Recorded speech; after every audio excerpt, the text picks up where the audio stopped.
What's up, everybody? I'm Thomas J. Bellezza, and welcome to The Right Mindset. Today, we are going to go over Act 2, Section 5. This is the crisis of the New World, the midpoint conflict. Yeah. This is before, during, and after plot points of your narrative that has to do with the midpoint conflict. So it's going to be before the midpoint conflict, the actual midpoint conflict, and then the immediate reaction or consequence to that. We'll explore what goes in this section, how the plot beats of 13, 14, and 15 help carry the main plot into the conflict, and what the fallout should really add to your story's narrative, which means it's time to develop the right mindset. Let's get to it.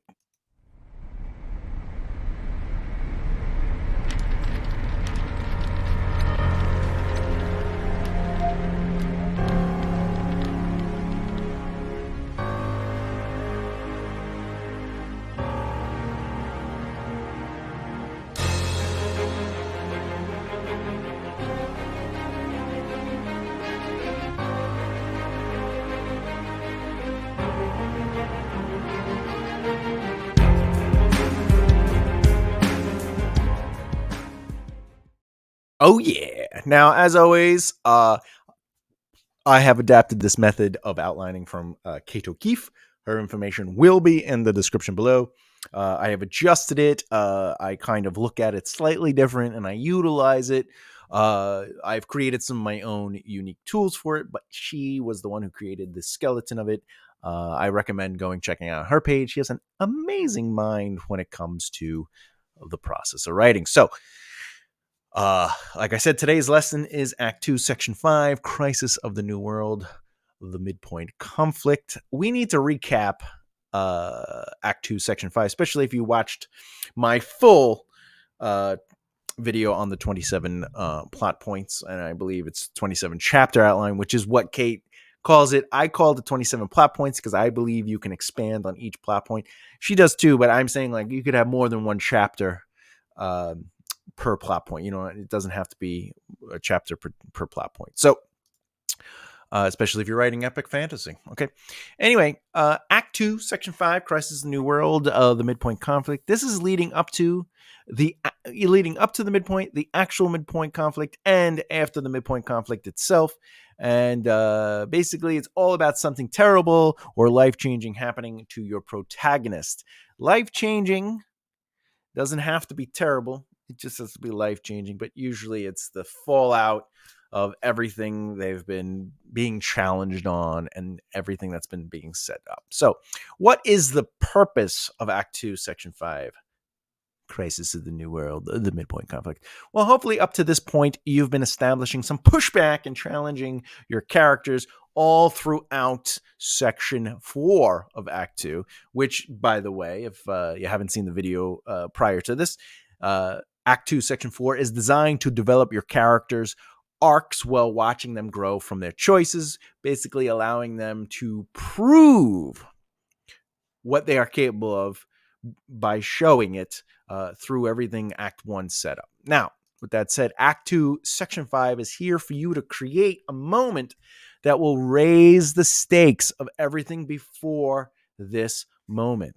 Your protagonist needs to find the strength to deal with whatever horrible thing you've made happen for them, or they'll lose everything, right? The actual midpoint is going to be the moment of truth when the protagonist realizes the central truth about the nature of the story's conflict. Okay.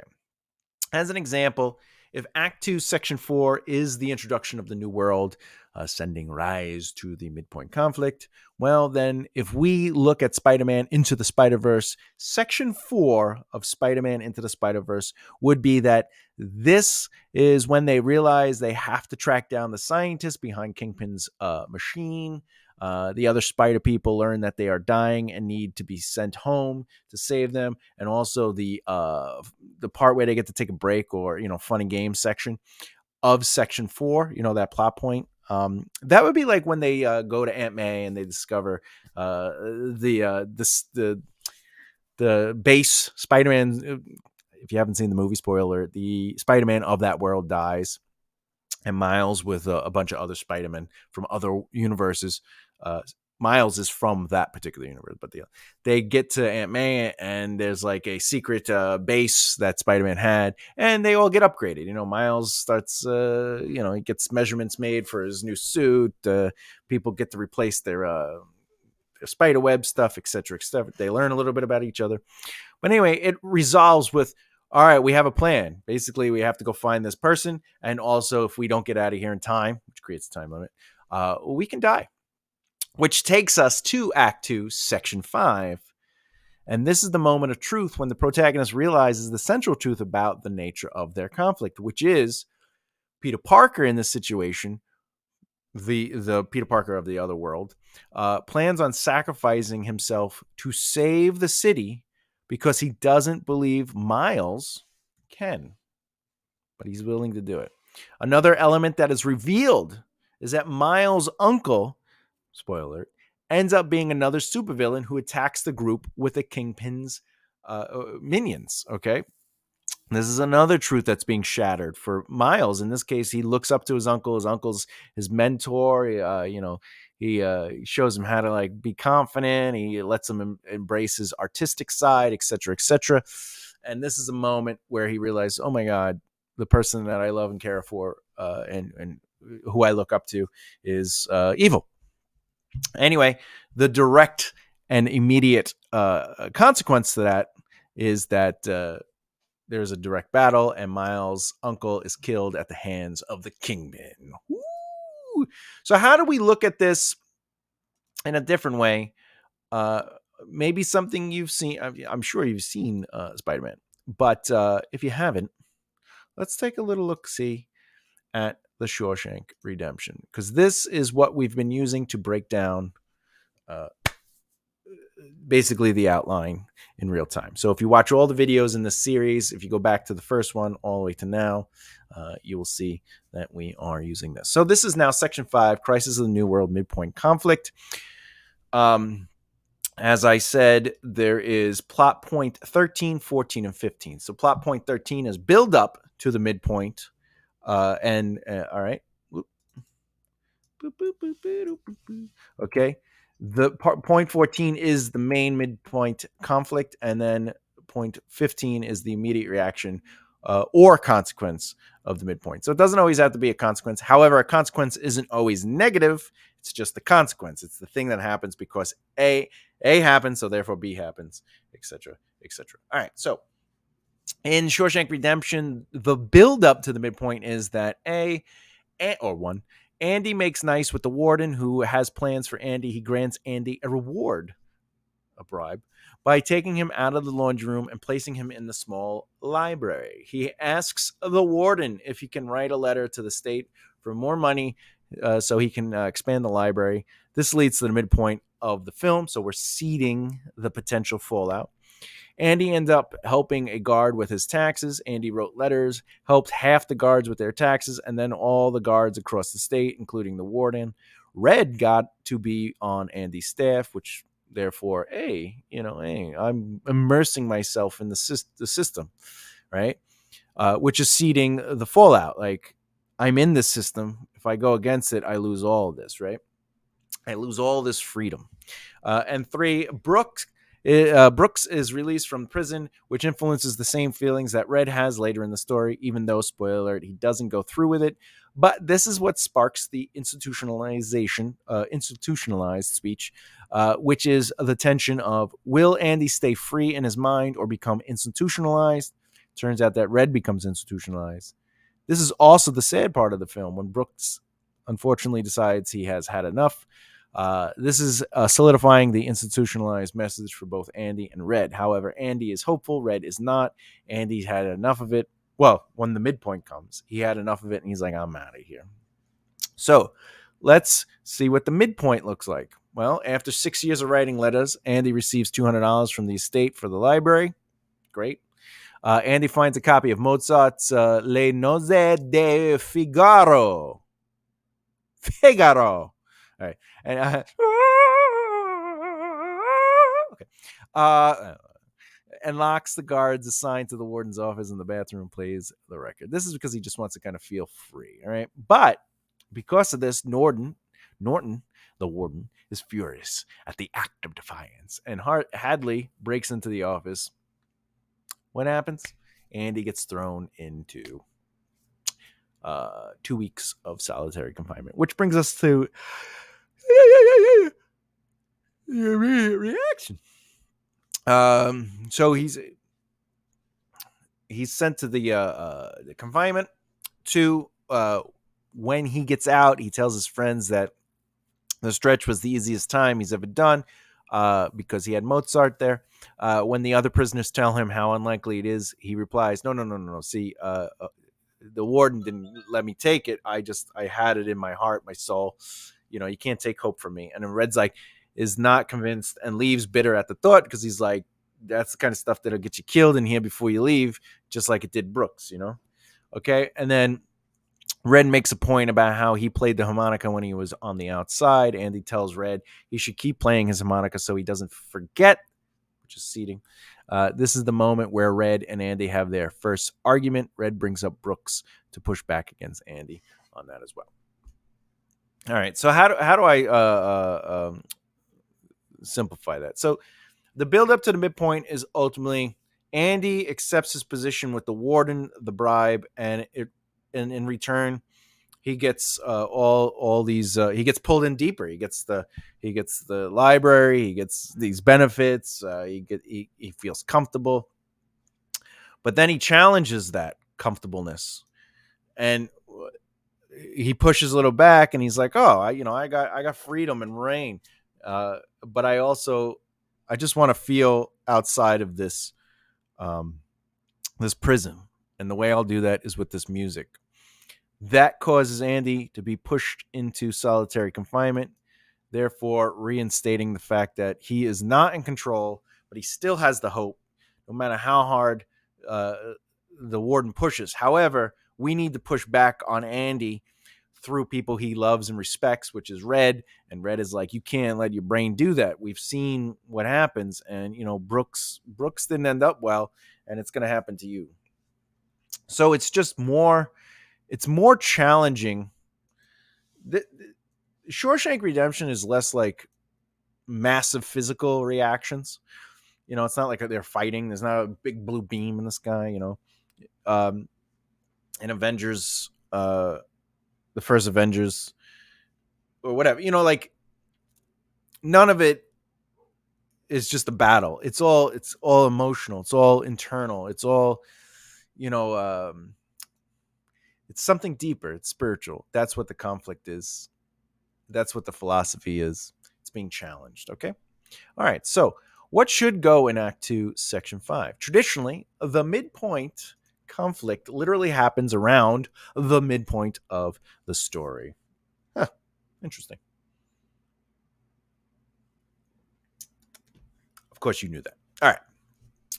There is a little swivel room, though, but ultimately, you want it to feel like the middle of the story.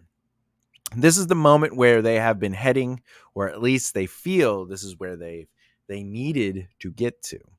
Then in their mental image of what victory looks like, you push back as an author hard on them to wake them up. Don't think like that. This is the truth. And all they knew is now being challenged at a heavy rate. Okay? If you raise the stakes, right? Everyone says that. You got to raise the stakes enough that the midpoint of your story will be the point of no return. And I'm going to kind of explain what raising the stakes really means. But when your protagonist undergoes a pure crisis and finds the truth, often this is the point at which the character is most challenged and therefore at their lowest.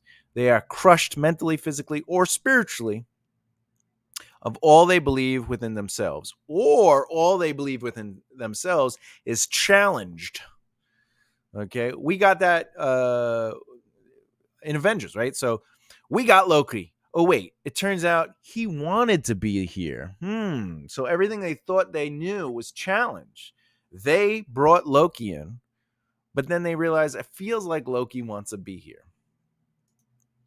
This is where the protagonist realizes the central truth about the nature of the conflict. In Avengers, it turns out at this point, they realize they are not a match for Loki as he planned this whole thing.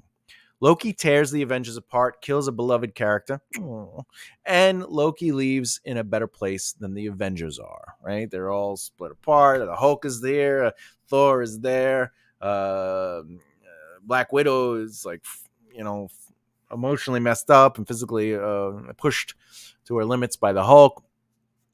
Clint just came out of being brainwashed. Spoiler alert. Brainwashed.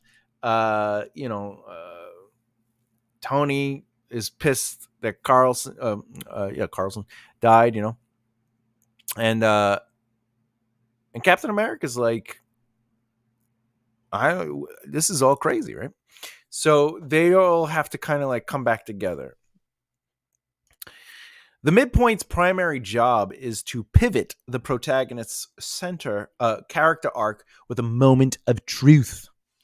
The protagonist spent the first half of the story engulfed in an inner battle between the lie they believe and the truth, believing one thing and then realizing the protagonist only thought they knew what they knew, leads to the power of the Midpoint pushback.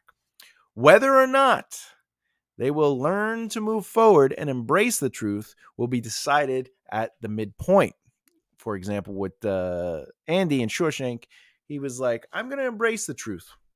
I am not a prisoner, and I will get out.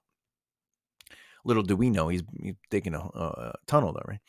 When and where they will be confronted with a powerful manifestation of that truth that changes the narrative forward. So that's how that unfolds, is ultimately they're confronted with that powerful manifestation of the truth, and it changes their narrative forward, okay?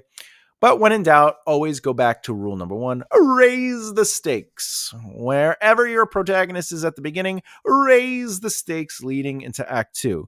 Wherever your protagonist is at when they reach the midpoint, raise the stakes leading into Act 2 midpoint. So what does all that mean? Raising the stakes, if we use a very simplified story, where Act 1 is they live on a farm, okay? The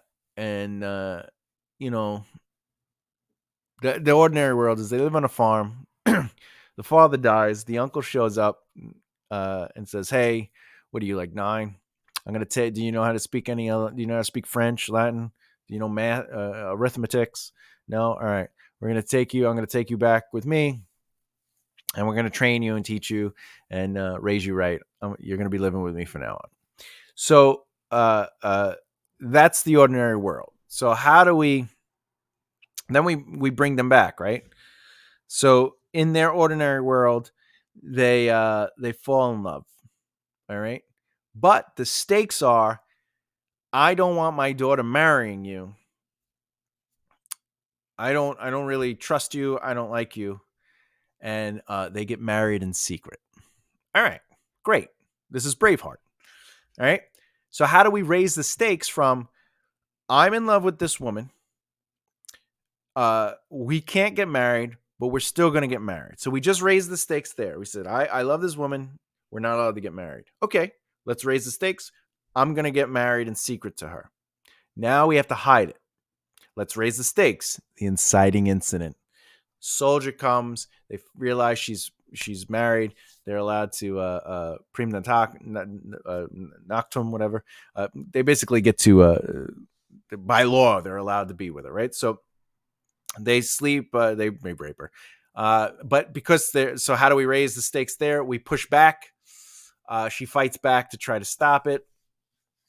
Braveheart has to leave. How do we raise the stakes again? Well, she's put up against the pole. The guy who's in control cuts her throat. So Braveheart is like, all right, this is over. So we got to raise the stakes. It's him against everybody. Comes in, fights everybody, kills people. Now we have to raise the stakes. What are the consequences to this? Well, it turns out I came here for love. That love was taken from me. Right? So he's like, I'm going after them. We can't allow this. This is wrong how they treat us. And everyone says, okay. So then how do you raise the stakes? Now we're into Act 2. So how do we raise the stakes from the ordinary world to the new world? We just raised the stakes. It was, I just want to love this woman. I'm not allowed to, so we'll marry in secret. That secret marriage got challenged to where, you know, they found out and they took their attack on her. That got raised to she got killed. That got raised to he killed them. That got raised to we're gonna kill them all. So now there's this army, there's this group of Scotsmen, and they're going after the Englishmen, and we're seeing how they're capable. They're strategic. They're fighting back. They're winning back. They're taking over some, some major points. So how do we raise the stakes? Well, it turns out that Braveheart was betrayed in the midpoint. So his truth was, I'm going to win this important battle. I have, I think it's Bruce of Earl or something. Anyway, it's one of the guy with, they all have beards. It's he feels he has um the loyalty of the other part of the army, and it's him, the Irishman, and Bruce. But turns out he was betrayed. So his truth was pushed away, and that was it, right? So how do we challenge that then? How do we challenge that? Well, Braveheart is being completely destroyed emotionally, right? His hope was thrown out of him. Okay. And he gets reached out by I think it's the Bruce. It doesn't matter. The guy that was supposedly his friend. And he says, look, I did wrong by him. I can't live with myself. I need you to contact him. Tell him that we're going to make an amends. And, Braveheart is like, all right, fine. And he goes there and we're raising the stakes. He is betrayed again, but not by his friend, because his friend was really there to do right by him. But other people used that. And then he got taken. Now he's a prisoner. So how do we raise the stakes? Well, we'll give you a quick death if you accept that the King of England is right, or we'll give you a long death if you don't. And he goes, all right, I'm not going to admit it. So he gets the long death. And that's how you continue to raise the stakes. You just take the moment and challenge that moment, right? And just push back on it. Again, very simply. I'll just repeat the beginning. He comes back into his ordinary world, and he wants to, even though it's the ordinary world, we could still put a little bit of challenge in there because there's no real status quo change. Okay, that's the one thing about it. So your inciting incident changes the status quo, changes the ordinary world. But wanting to love and be in love, right? He's like, I love this person. The pushback, the challenge is, I don't want you marrying my daughter. So what's the result or the consequence? They end up getting married in secret. And then you just want to raise the stakes to that. What is something? It doesn't have to be she gets the soldiers know. It could just be that she gets disowned from her family, and now they have to find a way. They have to leave this town that they grew up in and they knew their whole life. Right? It could be whatever you want, but that is raising the stakes. Now they have to get pushed out of what they know is comfortable and familiar. All right. Anyway, I want to give a quick overview of each plot point within Section 5 of Act 2, the crisis of the New World, midpoint conflict. So plot point 13 is known as build up to the midpoint itself. This is where you utilize the plot to build tension leading to the midpoint conflict. Okay. This plot point should set up the push to get to the midpoint conflict, meaning like it creates action, right? Creates movement, especially if you have a proactive or an active protagonist, right? So, for example, the only way I can get accepted, I'm making this up as an example. So, for example, the only way I can get accepted into the Hawaii Marathon race is if I come in third or better in the New Jersey Marathon. Okay. For a thing you might know, in the Transporter film, this is when the inspector sits at his desk and discovers that Frank and the woman he's with was looking for someone specific and sees who it is they were looking for. This all leads us into the midpoint. The midpoint conflict, this is when everything the protagonist knew is challenged to their limits mentally, emotionally, or physically. This is when the truth is revealed. The lie they believed is proven, okay, or the lie they believe is challenged, all right? For example, with the runner exam, so I have to run in the New Jersey Marathon to get to the Hawaii thing, which is, $1 million payday, and I have to come in at least third place, within third or better to get qualified. So when the midpoint would be they show up and realize there are 5 people who have consistently beat the protagonist's best time. They have shown up. And at the end of the race, something happens where the top runners almost get hit by a car, but the protagonist avoids it and makes it over the finish line. Okay. In the transporter, Frank and the woman are in the office waiting for the protagonist. Uh, uh, Frank and the woman are in the office. Okay. And Lee's father arrives and confronts her father about the containers with people in them. The police show up and arrest Frank and Lee.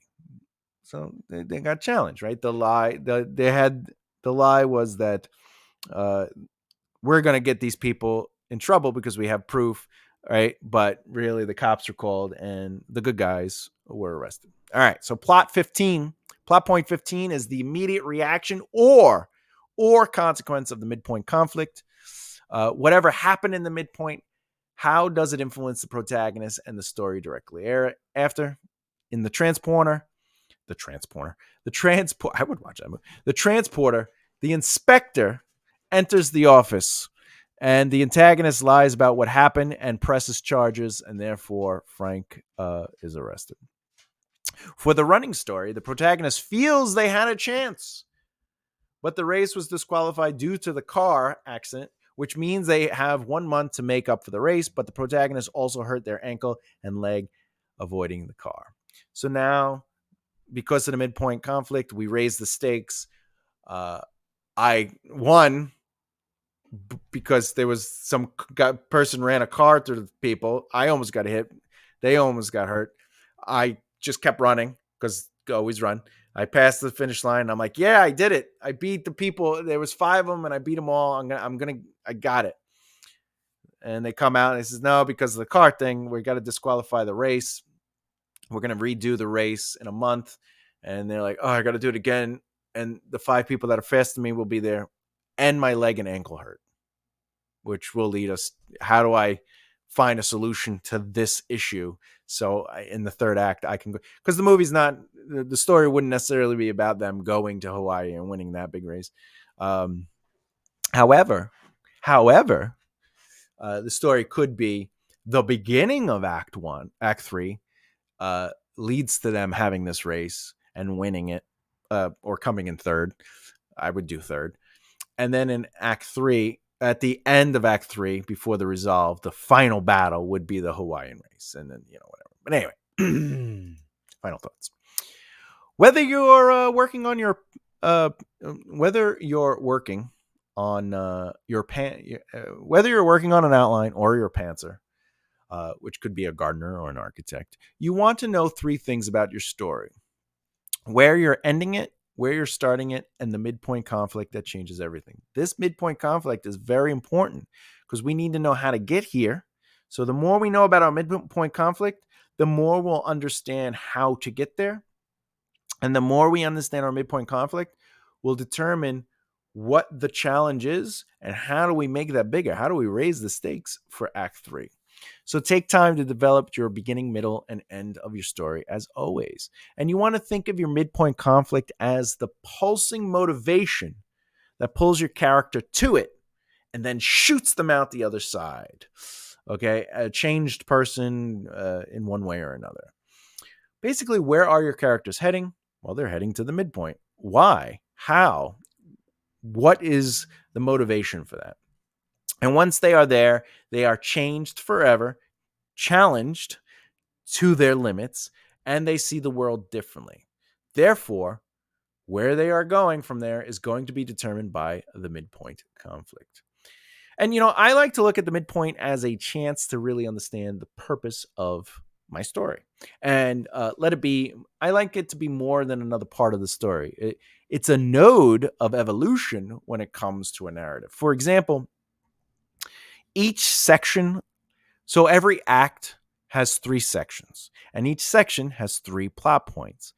I like to look at the mid plot point of each section as the node. So in Act 1, Section 1, the node is the inciting incident. It's the thing that makes stuff happen. So every time you look at the conflict moment of a section, that is the node, okay? It's the life-changing moment, okay? So you want, when it comes to the midpoint and understanding the purpose of your story, utilizing the foundation of the midpoint, give yourself the freedom to investigate the value of your narrative choices, the characters, and make sure what happens is earned. Because your midpoint will be where most stories slump. That's just common. And the reason usually comes down to a lot of nothing happening, meaning things are happening, but nothing is happening. There's no challenge or consequence to challenge. It's just, well, I need them to go here, so they're going to go there. It's Transformers, the movie, you know? Well, I need him to buy Bumblebee. Well, he goes to the thing, and he's like, I want this car. And Bumblebee's like, no. And he crashes that car. That's not really a consequence. So he just buys Bumblebee. And then we need the Transformers to show up. So the Transformers show up. You know, like nothing. It's just, we just need these things to happen. So it's all just plot and no story. Anyway, as I said, your midpoint could turn into a slump, and usually it's because nothing is happening. Well, a big moment isn't a big moment unless it's earned. The characters are truly challenged, and the audience has connected to the characters' trials and tribulations that led them to these moments emotionally. Those are important elements. You want your characters to truly be challenged. You want the audience to connect to the characters through the trials and tribulations that they're overcoming and fighting. We connect to Jaime Lannister, even though he's a terrible, evil character, because there are moments like when he gets his hand cut off for choosing to do what he did. Spoiler. All right. So it's that trial and tribulation and how he overcomes that and how it affects his relationship with his sister and how it affects his. Every time we challenge characters, that's when we draw into them.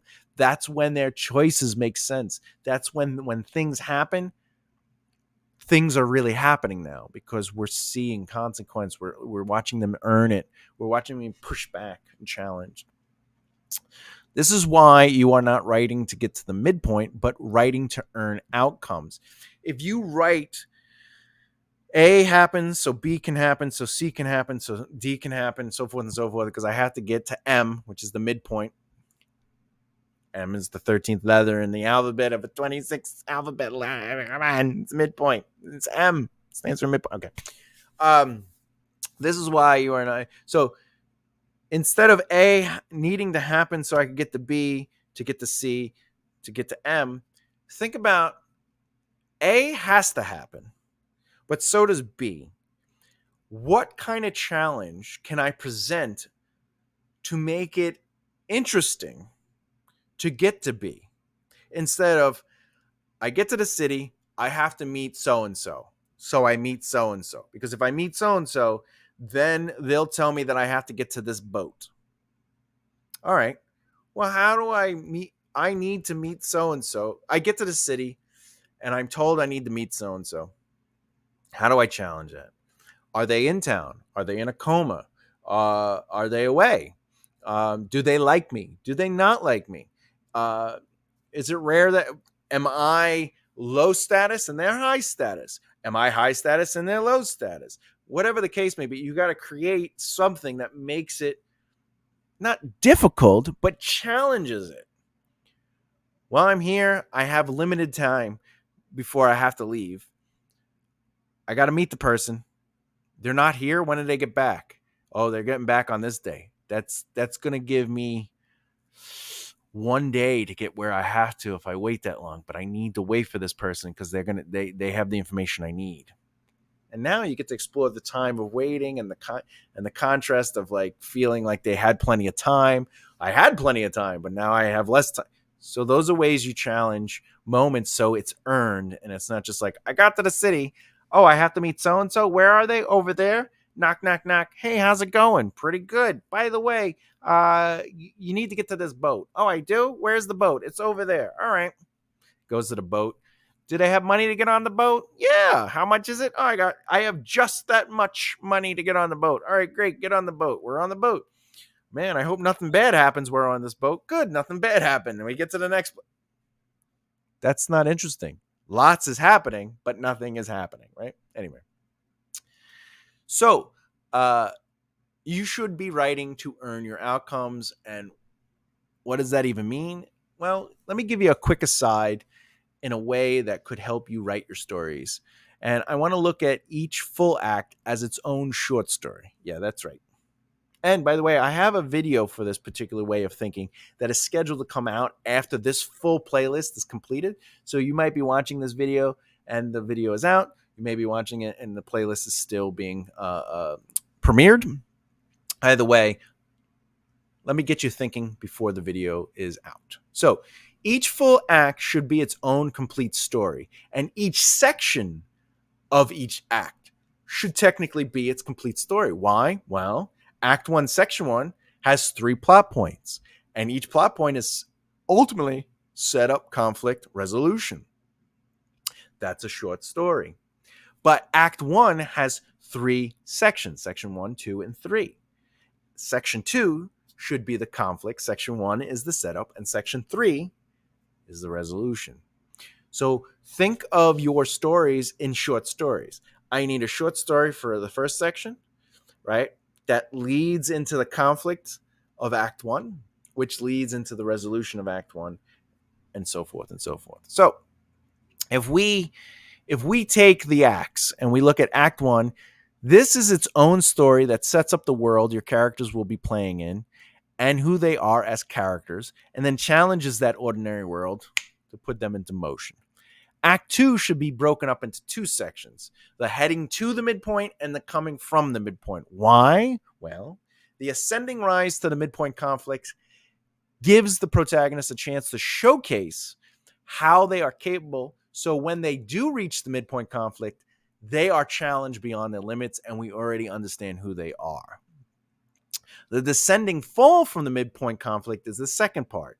And this is where the protagonist must find a solution to overcome their limitations that they discovered in the midpoint conflict. Which brings us to Act 3.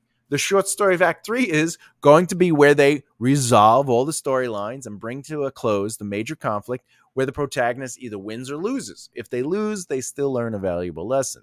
For example, if they don't get the love of their life but learn to grow as a person, like in the movie, The Breakup. So, again, like your heroes don't always have to win, but they still have to win morally, in their minds.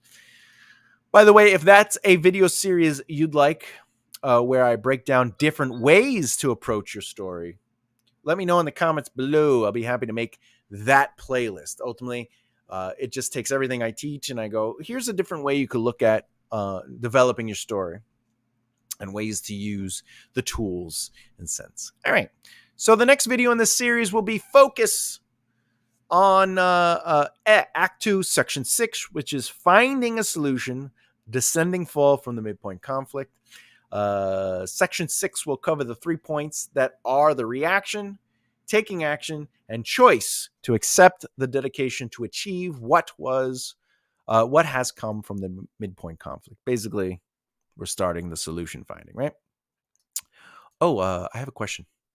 What midpoint conflict of a story has had the biggest impact on your experience as a reader or audience watching a film or television? Let me know in the comments below. And of course, if you want to learn a little bit more about improving your craft, maybe some insight to the industry, or you want to listen to the podcast and hear other writers like yourself and their journeys on how to write, their process, their careers, and their insight to the industry itself through their perspectives, hey, just hit the bell icon and click subscribe and follow along. Anyway, guess that's it. All right. Hey, as always, keep developing the right mindset. Yo, I'll see you next time. Bye.